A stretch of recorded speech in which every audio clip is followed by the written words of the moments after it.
आप सभी का स्वागत है हमारे इस YouTube channel online Sanskrit education में। हम लोग मंगलाचरण से प्रारंभ करते हैं आज की कक्षा को। इदं कविभ्यः पूर्वेभ्यो नमो वाकं प्रशास्महे बिन्दें देवतां वाकं अमृतात्मात्मनः कलाम्। हम लोग इस मंगलाचरण को इसलिए करते हैं क्योंकि इस मंगलाचरण में हमारे पूर्ववर्ती कवियों का वर्णन दिखता है और वाक की देवी सरस्वती का भी पूजा अर्चना इसी के साथ हो जाती है।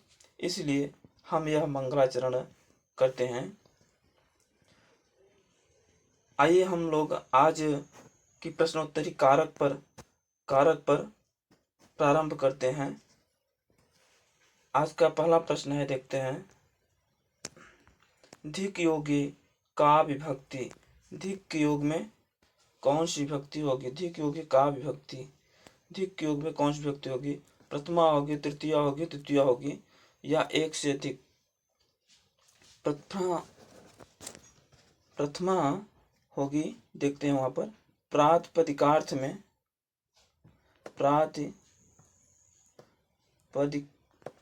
में प्रथमा होती है। परिमाण मात्र में वचन मात्र में और संबोधने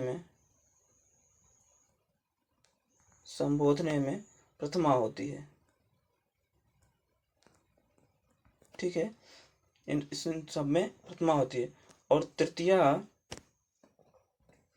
तृतीया होती है सयुक्ते अप्रधाने। सयुक्ते अप्रधाने साकम सार्धम सोम के योग में तृतीया होती है। और द्वितीया होती है, द्वितीया विभक्ति होती है कर्तु इप्सितोम कर्मण द्वितीया।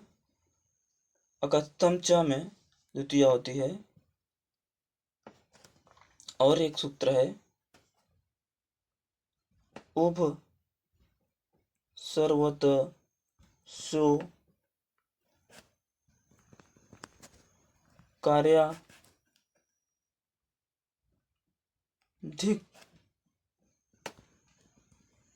योगे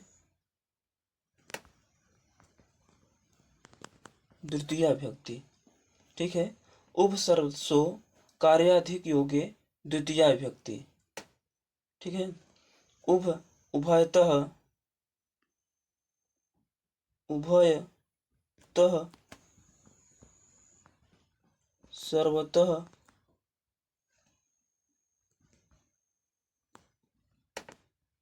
धिक ऊपरी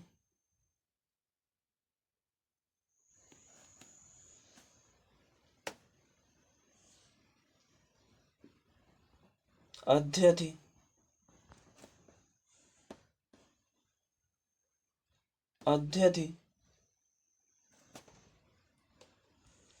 अधो अधः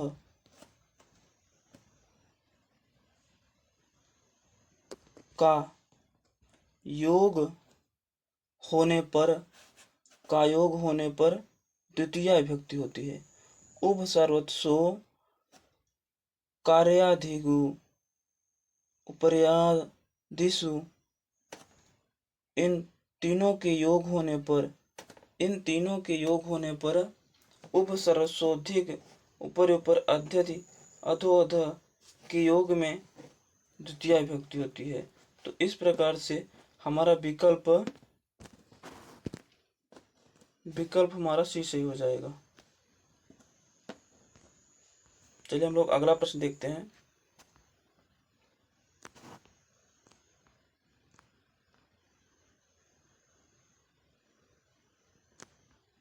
प्रश्न है हमारा, क्रोशम कुटला नदी कस्य सूत्रेण अस्ति? क्रोशम कुटिला नदी किस सूत्र से बना है? क्रोशम कुटिला नदी यह अनुवाद किस सूत्र से है? एनांग विकारः रुच्यर्थाणाम प्रिमाणः एक से अधिक, तो यह किस सूत्र से बना है? कालाध्वनि अत्र संयोगे, यह कालवाची एवं मार्गवाची शब्दों के योग में द्वितीय विभक्ति होती है। कालवाची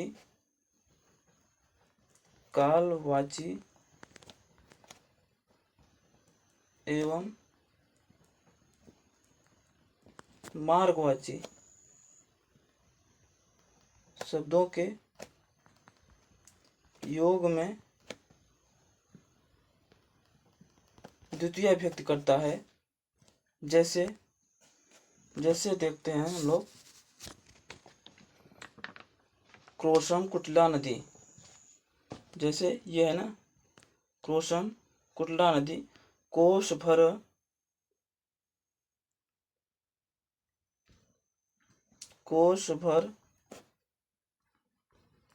नदी टेढ़ी है। कोश भर नदी टेढ़ी है। और मार्गवाची में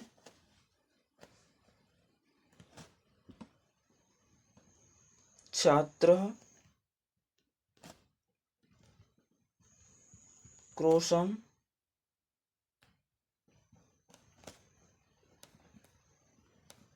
अधीते, छात्र कोश भर लगातार पढ़ता है। छात्र कोशम अधीते, वह छात्र कोश भर लगातार पढ़ता है। ठीक है, ये हुआ ए विकल्प का। इस प्रकार से, और यहाँ पर बी विकल्प होगा, बी होगा, यहाँ सी होगा, यहाँ डी होगा। ठीक है, तो अगला विकल्प है एनांग विकारः, येन अंग विकारः, जिस अंग के विकार होने पर, अंग के विकार यानी खराब होने पर तृतीया विभक्ति लगती है। जैसे कर्णेन वधिरः, कान से बहिर है, और कान से बहिर है, और है हस्तेन लुंजः, हाथ से लुंज है। पादेन खंजः, पादेन खंजः, वह पैर से खंज है। ठीक है, तो इस प्रकार से इसमें हमारा बी विकल्प होगा। और रुच्यर्थानाम प्रियमाणः, रुच्यर्थानाम प्रियमाणः यह क्या करता है? यह क्या करता है? हर ये रोचते भक्ति, हरि को भक्ति अच्छी लगती है। और अगला है जैसे सुरेशः, चतुर्थी हो जाएगा, तो सुरेशाय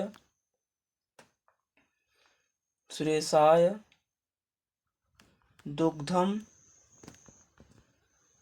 रोचते, दुग्धम, सुरेश को दूध अच्छा लगता है। रुच्यर्थाणाम प्रियमाणः क्या करता है? रुच्यर्थक धातु के योग में यहाँ पर चतुर्थी विभक्ति हो जाती है, और यहाँ एनंग विकार में तृतीया हो जाती है, और कालाध्वनो अत्यंत संयोगे में द्वितीय विभक्ति हो जाती है। ठीक है, तो इस प्रकार से प्रश्न क्या पूछा है? क्रोशम कुटिला नदी कोश भर नदी टेढ़ी है, क्रोश भर नदी टेढ़ी है में कौन सा सूत्र से यहाँ पर द्वितीय विभक्ति होगा? तो यहाँ पर हमारा विकल्प ए सही हो जाएगा, विकल्प ए सही हो जाएगा। ठीक है,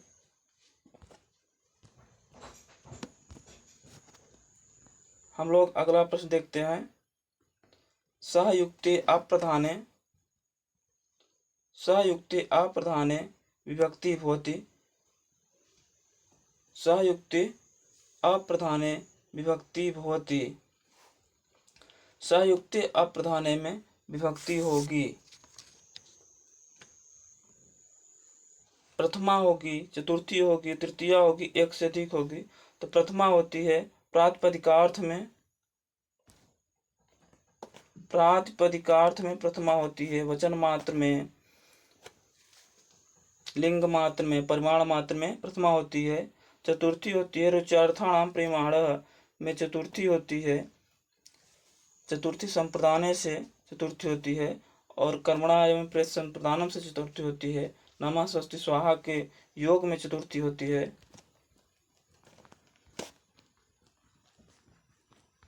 के योग में चतुर्थी होती है। और तृतीया होती है सहयुक्ते अप्रधाने, सह साकम सार्धम समम के, समम के योग में तृतीया विभक्ति होती है। योग में तृतीया विभक्ति होती है। इस प्रकार से प्रश्न क्या पूछा है, सहयुक्ते अप्रधाने में विभक्ति होगी तो स साकम सार्धम समम के योग में तृतीया विभक्ति होती है। हमारा विकल्प सी सही हो जाएगा। विकल्प सी सही हो जाएगा। अगला प्रश्न हम लोग देखते हैं। नाना के योग में, नाना के योग में विभक्ति होगी। हाँ देखिए, ये पूछेंगे कि ये कैसा प्रश्न है। नहीं भाई, ये भी प्रश्न है, ये एग्जाम में पूछा गया प्रश्न है जो आप लोगों के सामने है। नाना के योग में विभक्ति होगी, द्वितीया विभक्ति होगी, पंचमी होगी, तृतीया होगा, एक से अधिक होगा। तो नाना के योग में कौन सी विभक्ति होगी, आइए हम लोग देखते हैं। द्वितीया होगी तो द्वितीया कब होगा, द्वितीया कहाँ कहाँ होती है। द्वितीया होती है कर्मणि, कर्मणि द्वितीया से द्वितीया होती है। कर्तु इप्सितोम में द्वितीया होती है। और अकस्तब्ज में द्वितीया होती है। असंगस्था साम में द्वितीया होती है। ठीक है।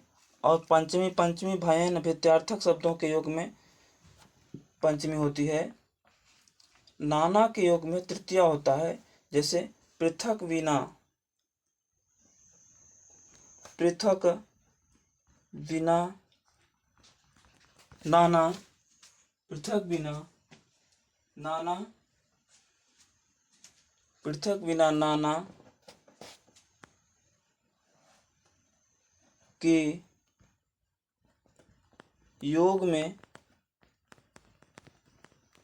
तृतीया विभक्ति होती है। पृथक बिना नाना के योग में तृतीया होती है। जैसे, जैसे देखते हैं, जैसे जलेन बिना न जीवति, जलेन बिना न जीवति, वह जल के बिना नहीं जीता, वह जल के बिना नहीं जीवित रहता है। जीवित है ना, तो नहीं जीवित रहता है। ठीक है। तो पृथक बिना नाना के योग में द्वितीया,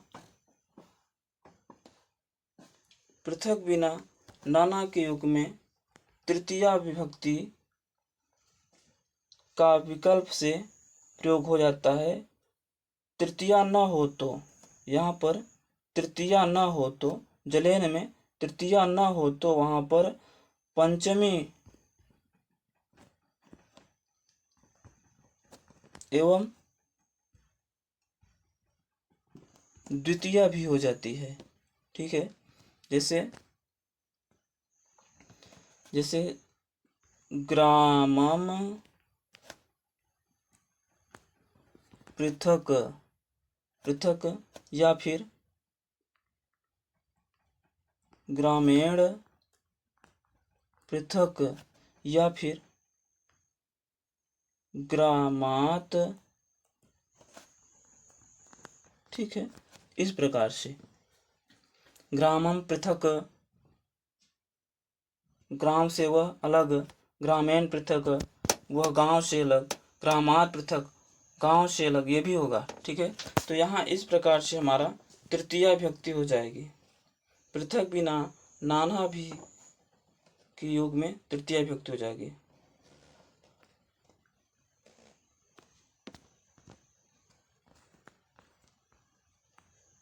अगला प्रश्न देखते हैं हम लोग।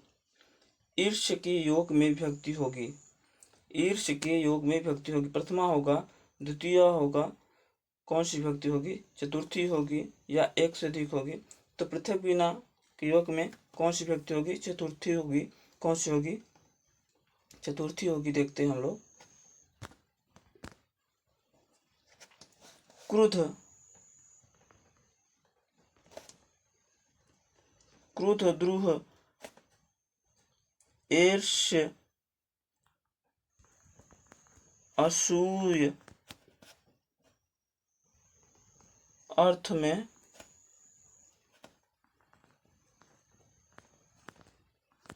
चतुर्थी विभक्ति होती है। क्रुद्ध, द्रुह, ईर्ष्य, असूय के अर्थ में चतुर्थी विभक्ति होती है। जैसे पिता पुत्राय क्रुध्यति। पिता पुत्राय क्रुध्यति, पिता पुत्र पर क्रोध करता है। और जैसे कंसः, कंसः कृष्णाय क्रुध्यति।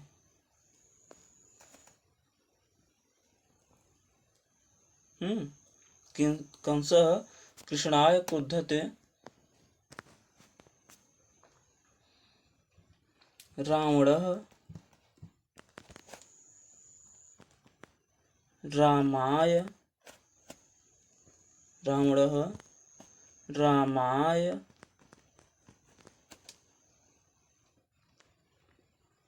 क्रुध्यति या ईर्ष्यति कर देंगे। तो इस प्रकार से हमारा विकल्प जो है यहाँ पर चतुर्थी हो जाएगा। विकल्प सी सही हो जाएगा। सी में चतुर्थी। क्रुद्ध, द्रुह, ईर्ष्य, अश्रु के योग में वहाँ पर चतुर्थी विभक्ति लगाई जाती है। अगला प्रश्न देखते हैं। ये भी कहेंगे ये कैसा प्रश्न है? अलम के योग में, अलम के योग में कौन सी विभक्ति होगी? अलम के योग में विभक्ति होगी, द्वितीया होगी, तृतीया होगी, चतुर्थी होगा, एक से अधिक। तो अलम मतलब होता है पर्याप्त अर्थ में। अलम मतलब पर्याप्त अर्थ में, ठीक है ना?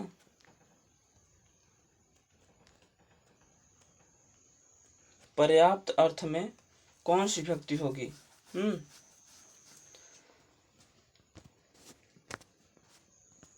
अलम पर्याप्त अर्थ में, जैसे राजसेव्यः, राक्ष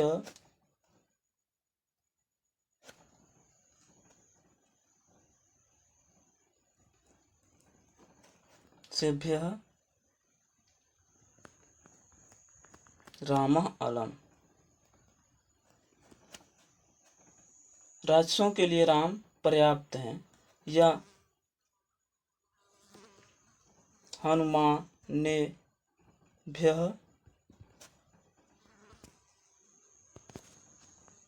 नहीं ये नहीं होगा। जैसे दैत्येभ्यः, दैत्येभ्यः हरिः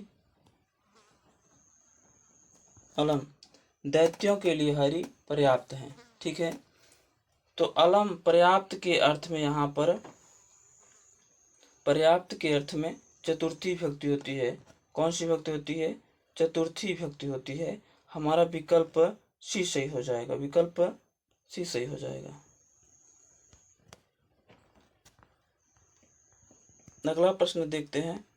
विश्लेष अर्थे, विश्लेष अर्थे विश्लेष अर्थे का विभक्ति, विश्लेष अर्थे का विभक्ति, विश्लेष के अर्थ में कौन सी विभक्ति होगी? तो पहले तो ये देख ली, विश्लेष मतलब अलगाव, विश्लेष मतलब क्या होता है?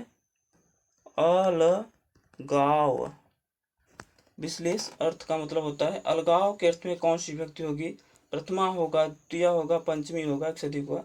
तो विश्लेष के अर्थ में पंचमी विभक्ति होती है, जहाँ पर अलगाव हो, अलगाव हो, अपादान पंचमी से होता है ना, कर्ता ने कर्म को करण से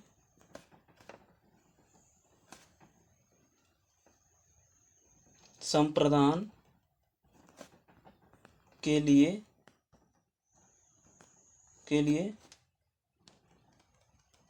अपादान से अलग के अर्थ में, से अलग के अर्थ में षष्ठी से संबंध, षष्ठी संबंध संबोधन है भी अरे में, इस प्रकार से जो होता है ना। तो यहाँ पर प्रश्न हमारा कह रहा है विश्लेष अर्थ में कौन सी विभक्ति होगी? अलग के अर्थ में, अलगाव के अर्थ में कौन सी विभक्ति होगी? प्रथमा होगा, ये नहीं होगा। द्वितीय, ये भी नहीं होगा। पंचमी, पंचमी जो है ये होगा, ये पंचमी अपादान से अलग होने के अर्थ में पंचमी विभक्ति होती है।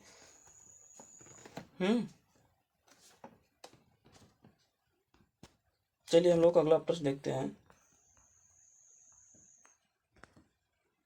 यहाँ प्रश्न कर रहा है नियम पूर्वक विद्या पढ़ने में विभक्ति होगी, नियम पूर्वक विद्या पढ़ने में विभक्ति होगी। चतुर्थी विभक्ति, पंचमी विभक्ति, ये भी दोनों न कोई नहीं। चतुर्थी विभक्ति नहीं होगा। पंचमी देखते हैं, पंचमी जो है इसमें सूत्र है आख्याता, आख्याता पयोगे, आख्याता उपयोगे, आख्याता उपयोगे पंचमी विभक्ति, आख्याता उपयोगे पंचमी विभक्ति, आख्याता उपयोगे पंचमी विभक्ति, जिसमें नियम पूर्वक विद्या पढ़ने में पंचमी विभक्ति लगती है। जैसे उपाध्यायात अधीते, उपाध्याय से वह पढ़ता है, उपाध्याय से वह पढ़ता है। छात्र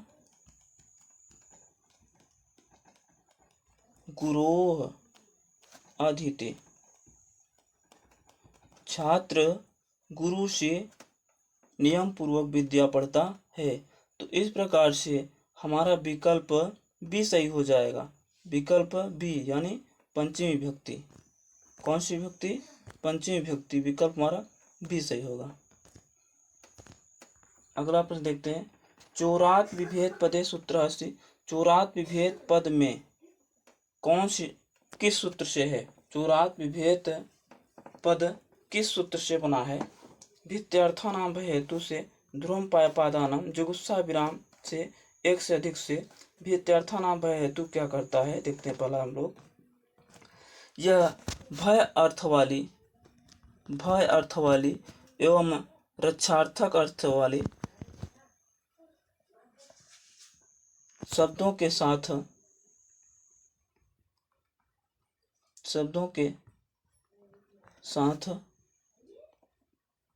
पंचमी विभक्ति करता है, पंचमी विभक्ति करता है। यहाँ प्रश्न क्या पूछा है? चोरात विभेद, चोर से डरता है, चोरात विभेद, चोर से डरता है। तो यहाँ पर भित्त्यार्थानां भय हेतु क्या करता है? भय एवं रक्षार्थक शब्दों के योग में पंचमी विभक्ति करता है। तो यहीं से हो जाएगा। ध्रुवं पादानम, यह क्या करता है? यह किसी भी ध्रुव से अलग करता है। जैसे पत्राणि वृक्षात पत्राण पतन्ते, वृक्ष से पत्ते गिरते हैं। और ये क्या करता है? जुगुप्सा विराम, यह क्या करता है? वह पापात जुगुप्ते, वह पाप से घृणा करता है। तो हमारा यहाँ पर विकल्प कौन सा सही हो जाएगा? विकल्प हमारा ए सही हो जाएगा, विकल्प ए सही हो जाएगा। ठीक है, चलिए हम लोग अगला प्रश्न देखते हैं। विकल्प हमारा ए सही हो जाएगा। अपादाने का विभक्ति, अपादाने का विभक्ति, अपादान में कौन सी विभक्ति होती है? प्रथमा होती है, द्वितीय होती है, पंचमी होती है। तो अपादाने पंचमी, पंचमी क्या करता है? यह पंचमी अलग अलग से अलग होने के अर्थ से, अलग होने के अर्थ से, अलग होने के अर्थ में, होने के अर्थ में पंचमी करता है, अलग होने के अर्थ में पंचमी करता है। हमारा विकल्प सी सही हो जाएगा। ठीक है, हमारा विकल्प कौन सा सही हो जाएगा? सी सही हो जाएगा। चलिए हम लोग अगला प्रश्न देखते हैं।